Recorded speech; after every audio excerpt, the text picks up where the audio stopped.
fica restrito ao que foi definido na fase postulatória pela demanda do autor e eventual demanda do réu. Mas quando eu estou conciliando, às vezes a gente tem aquela velha história, eu não vou ficar entrando em filosofia e conceito, como eu tinha dito, mas da história do conceito, do conflito real e do conflito aparente, né? Ou aqueles que preferirem, da lide processual e da lide sociológica.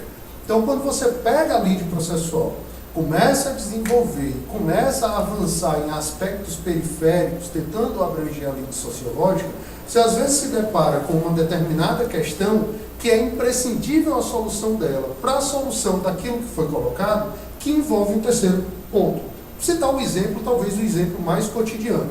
Se chega a ação de alimentos, é o filho contra o pai. O autor é o filho e o réu é o pai. E acaba que ele, representado pela mãe, mas a mãe não é parte, está lá na audiência como representante, acaba se verificando que não vai ter como definir direito aos alimentos ou direito à guarda se não resolver uma questão preliminar do divórcio quanto à partilha de um bem. E que para a partilha do bem, a parte do processo não é o filho, é a mãe. Então eu posso incluir no acordo a mãe, eu incluo o sujeito. É o 515, é o parágrafo primeiro? Ou o parágrafo segundo? O parágrafo, ele vai dizer que são títulos executivos a decisão judicial homologada, o acordo. Aí o parágrafo primeiro. Pode composição judicial, pode envolver sujeito estranho ao processo e versar sobre relação jurídica que não tenha sido deduzido em juízo. Certo? Então, pode versar sobre sujeito estranho sobre relação jurídica. Então, posso ampliar o objeto da demanda para abranger tanto um terceiro, né, que até então não é parte do processo, ele passará a ser parte da lei diante, como também para tratar de uma matéria que não estava em questão. Ou, às vezes, é um pedido propriamente ou só um argumento. E aí, nesse momento, a gente vai ter que saber, vai ter que ter, como eu falei, a segurança para fazer essa definição. Tá bom?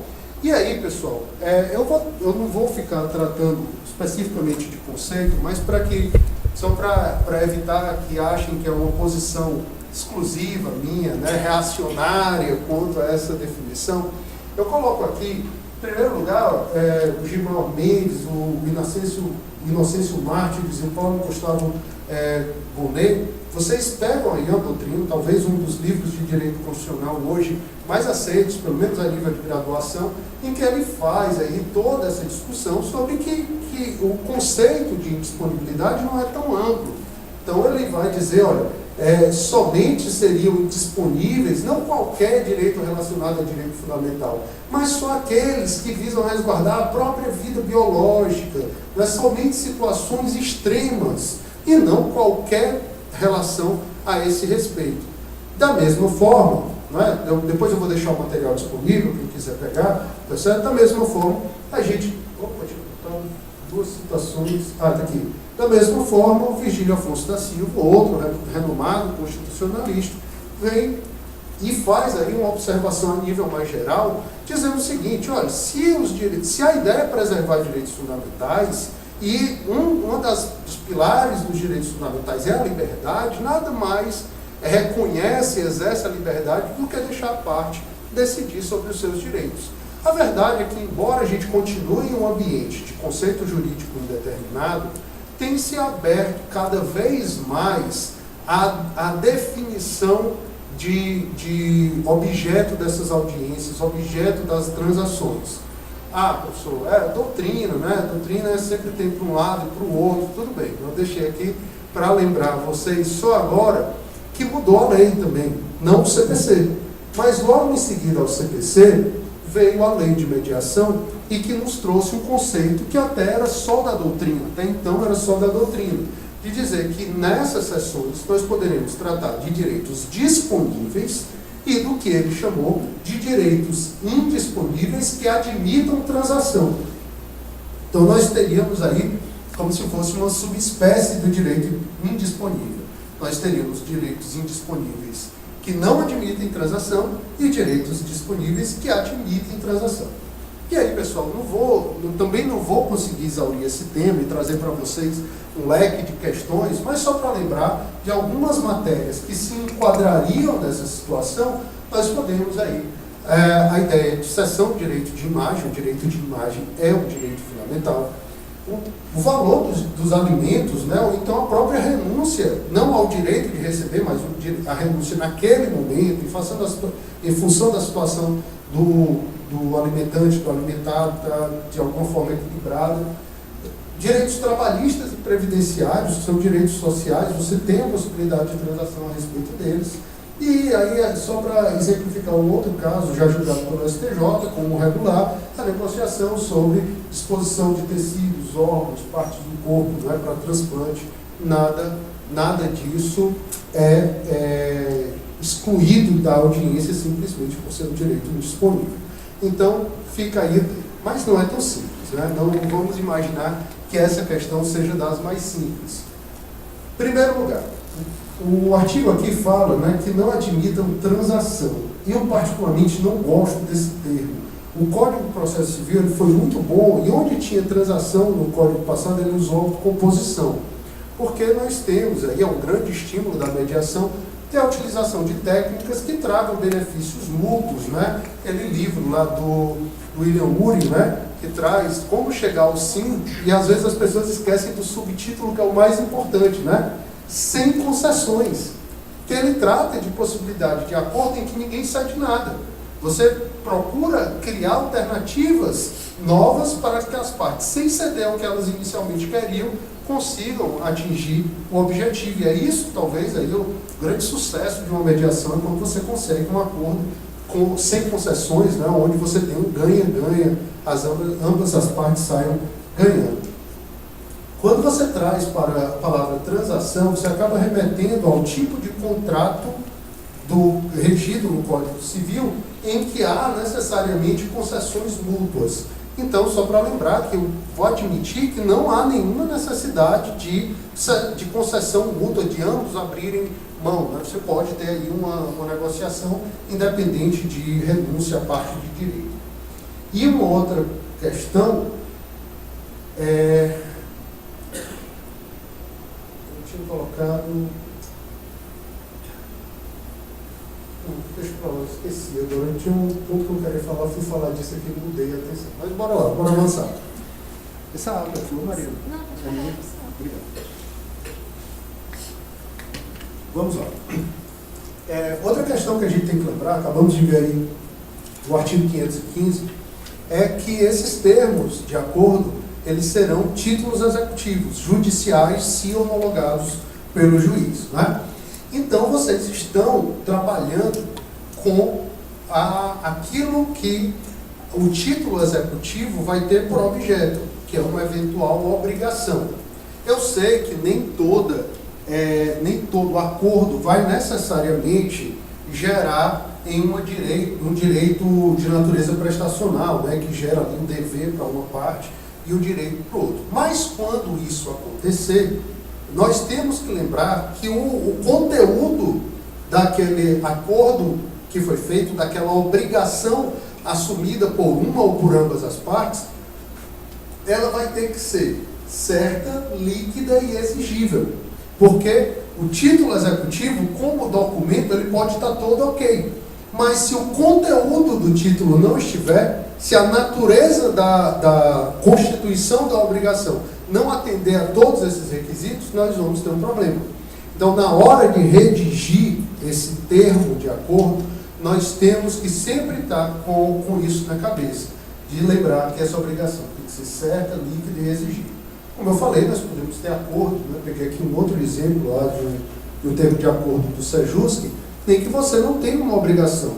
Como parte do que foi acordado, você tem simplesmente a certeza, uma declaração, em que o pai aqui acaba reconhecendo que o filho é seu filho biológico, e isso pode ser um fundamento para uma obrigação de alimentar, mas isoladamente pode ser que não. Esse filho pode ser maior, pode ser capaz, pode ter uma capacidade econômica melhor do que a do pai, então não necessariamente vai gerar um direito obrigacional, e ainda assim pode ser o ponto que faltava para se chegar a um acordo. Mas vamos focar no que é mais comum.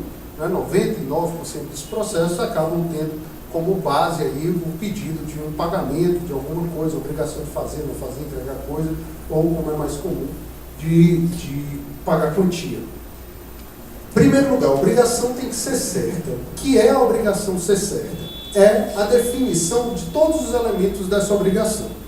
Isso daí, às vezes, acaba sendo mais fácil porque a gente já está dentro de um processo em que essa delimitação está um pouco mais já especificada.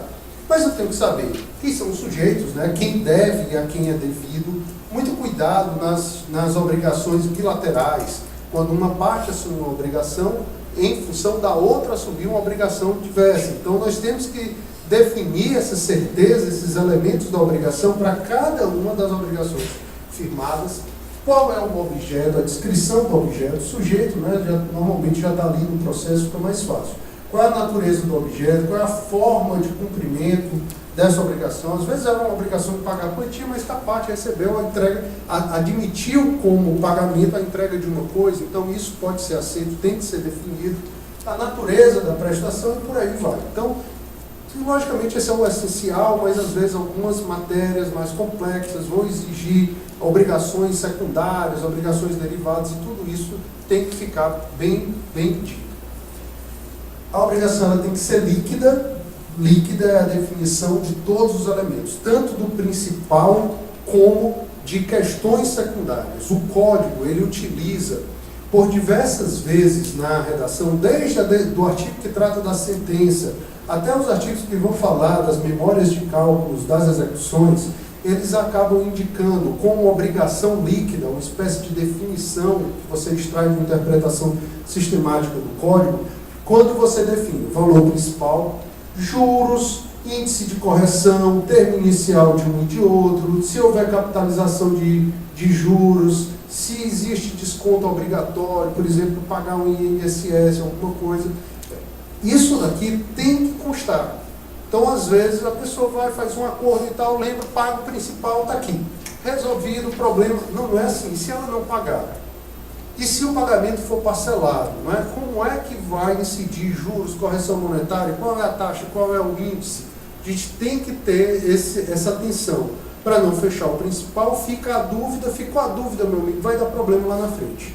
Só para também citar como exemplo, mais uma vez aqui, um termo lá do Sejusc, você vê aí todo o cuidado dele, né? Ó, definir o valor principal aqui, né? Prazo para pagamento, né? Isso daqui, ó, prazo para pagamento. É a certeza, é um elemento da obrigação que normalmente tem que ser colocado, né? A forma de pagamento, e aqui no tópico 4 ele vem, ó, havendo inadimplemento de qualquer das parcelas, ocorrerá o vencimento antecipado, tal, multa de 10%, juros moratórios de 1%, né? E aí aqui no final, depois eu vou falar, mas a questão dos honorários, né? Lá no final, só para eu não esquecer. Então tem que ser definido isso. Porque senão você pode ter uma obrigação ilíquida. Ah, professor, mas não é líquido porque não tem o valor. Não, se for algo que todos os elementos do cálculo estão aqui, só falta o cálculo aritmético, está líquido. Certo? Não precisa ter necessariamente o valor. Porque algumas pessoas poderiam perguntar, e os alimentos fixados como paradigma ou salário mínimo? Problema nenhum, porque é só uma conta de multiplicar, não tira a liquidez. Tá certo? Exigibilidade. A ideia da exigibilidade é mais simples, mas às vezes aparece, não é necessariamente, né, aparece toda a obrigação, às vezes só que de forma eventual, uma parte diz, não, eu pago se ela fizer isso. Então ela cria uma condição para o pagamento. Essa condição, essa obrigação que a parte assume, também tem que ser colocada. Se aquilo é de fato uma condição, aquele que ficou com a expectativa de um crédito, ela só vai poder executar depois que essa condição for colocada. Então você tem que descrever para definir isso de maneira muito clara. Então na hora que eu falo do cuidado na redação do acordo, quando você chega ali naquele núcleo, no mérito, na descrição da obrigação, a parte não vai saber disso. A parte vai, às vezes, estar preocupada com o imediato. Você tem que lembrar, você tem que tratar com a parte desses desdobramentos, para que efetivamente você tenha uma obrigação líquida, certa e exigível para que se constitua um título judicial. Aí alguns podem lembrar, mas no caso do elemento liquidez, nós temos a possibilidade de uma liquidação de sentença. Pode, mas você quer deixar isso para o futuro, o que pode ser tratado logo é a regra. Você só vai deixar a sentença que o juiz homologar será ilíquida se você não definir isso. Então, isso pode ser um adiamento de problema. O ideal é que a gente antecipe. Continuando e já encaminhando aqui para um dos últimos tópicos, né? Eu tinha falado para a Mariana que eu ia tentar falar em 100 minutos, né? Que é o que os estudos de acadêmicos indicam que é o que as pessoas conseguem se concentrar sem um intervalo, né? Depois disso, as pessoas tendem a ficar dispersas e eu não quero ser enfadonho, ser chato na fala. Mas esse ponto final, eu particularmente acho muito importante e às vezes a gente esquece disso, né? Às vezes a gente não tem essa lembrança e que impacta diretamente na ideia do termo, alguns desdobramentos dele. Pessoal, falei desde o começo que a gente está falando de mediação judicial. Nosso objeto de estudo, a gente trabalha no âmbito do judiciário com mediação judicial. E nós passamos por esse processo de institucionalização da mediação. Na hora que a mediação, aquele mecanismo preponderantemente privado, ele entra no processo, ele assume um caráter público, processual. E daí ele atrai para ele a ideia do devido processo legal. Ah, professor, não compreendo que seja assim, é uma flexibilidade. Petrônio Calmon, né, que é um grande autor relacionado à mediação, inclusive à mediação judicial, ele defende que não consegue visualizar o devido processo legal na mediação. No entanto, uma doutrina mais moderna, né, vem contrapondo ele, dizendo que não. Né, tem um Richard Rubin, né, que é um autor americano que tem um artigo excelente sobre o devido processo legal na mediação, que ele diz que existe, é mínimo, ele é menor, é menos complexo do que o devido processo legal que aplica na jurisdição, mas ele existe e ele não pode ser ignorado. A intensidade é menor, a manifestação dele é mais sucinta, mas ele existe e a gente não pode deixar de observar isso. Porque alguns aspectos dessa sessão de mediação que está sendo realizada, a sessão de conciliação, se ela descumprir algumas regras, ela pode gerar nulidade.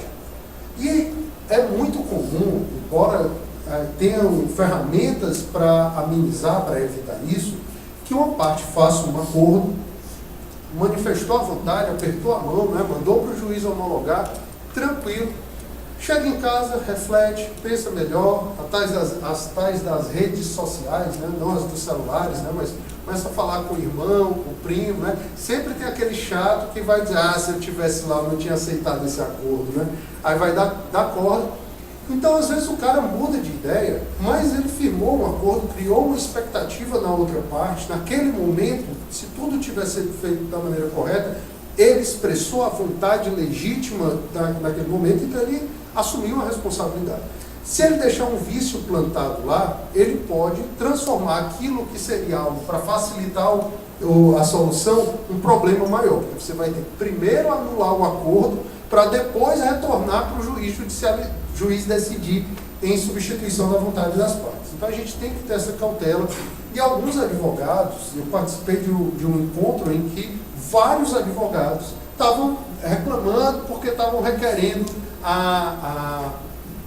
que constasse no termo ocorrências das audiências e que eles não estavam colocando. Tinha um advogado até mais enfático que disse que passou por uma situação constrangedora numa sessão onde ele queria que constasse uma ocorrência, o mediador negou e ele estava preparando, não sei se entrou, vou até depois questioná-lo, de outro estado, que ele disse que ia entrar com um mandado de segurança contra o juiz supervisor do Sejusc por cerceamento do direito que ele tinha, direito legítimo de fazer. Vou explicar melhor a situação e aí a gente vai colocar. Né?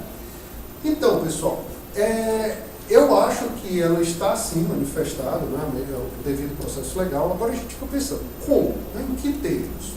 Uma das formas, além de umas expressões muito claras, né, de contraditórios, tem que ouvir uma parte e outra, a própria isonomia, né, boa-fé, a gente tem relacionado ao devido processo legal, ele não se manifesta igual ao processo civil, jurisdicional, e ele vai buscar nos princípios informadores da mediação a sua base de sustentação.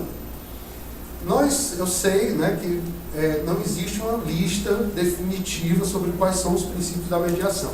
Não vou nem falar de doutrina não, mas você vai para as normas regulamentadoras, você encontra uma complexidade enorme, porque é uma lista no CPC, uma lista diferente na lei de mediação, uma lista diferente na resolução 125. Para evitar problema, aqui está o somatório dos 3 normativos. Então, não vou pegar um só.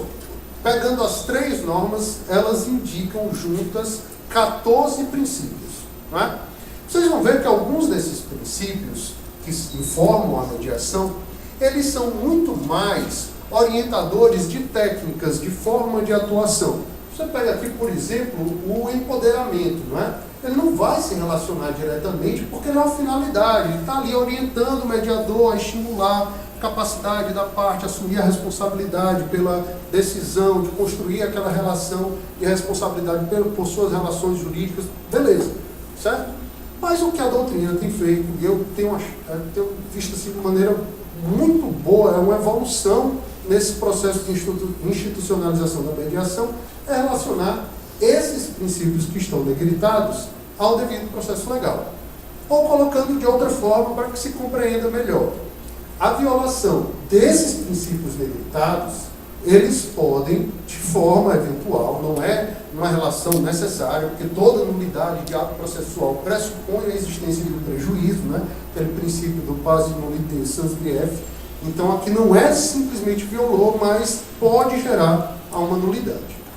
Isso daqui pode repercutir no termo. Eu quero então, não vou falar de princípios, qual é o conceito de um e de outro, pressuponho que todos saibam. Eu queria tratar rapidamente com vocês de eventuais desdobramentos desses princípios no termo de audiência. Tá certo? Então, aqui rapidamente. Primeiro, princípio da imparcialidade.